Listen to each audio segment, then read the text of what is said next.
আসসালামু আলাইকুম, সবাই কেমন আছেন? নতুন বছরের শুভেচ্ছা সবাইকে। আর আজকে হচ্ছে নতুন বছর হিসেবে আজকে আমার এই ভিডিওটা হচ্ছে ফার্স্ট আপলোড হবে আমার পেজে রাফান ব্লগ বিডিতে। তো আজকে আমাদের প্ল্যান হচ্ছে, ভিডিওটা আমি অনেক আগে করে রাখছি, এটা কিন্তু আজকের কোনো প্ল্যান না। আজকে প্ল্যান হচ্ছে আমরা ফ্রাইড রাইস রান্না করব।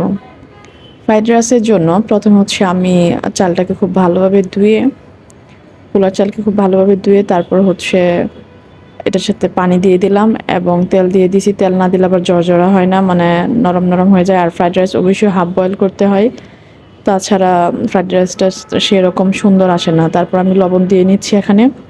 তেলটা দেওয়ার মেন কারণ হচ্ছে যাতে ভাতটা একটার সাথে আরেকটা না লেগে থাকে। ভাত যদি একটার সাথে একটা লেগে থাকে তাহলে কিন্তু ফ্রাইড রাইস সুন্দর হয় না। আর এখানে দেখেন আমি গাজর নিয়ে নিলাম আর ক্যাপসিকাম নিয়ে নিলাম, তারপর হচ্ছে লেবু নিয়ে নিছি। লেবু লাগবে, পরে দেখাবো লেবুর কাজটা কি।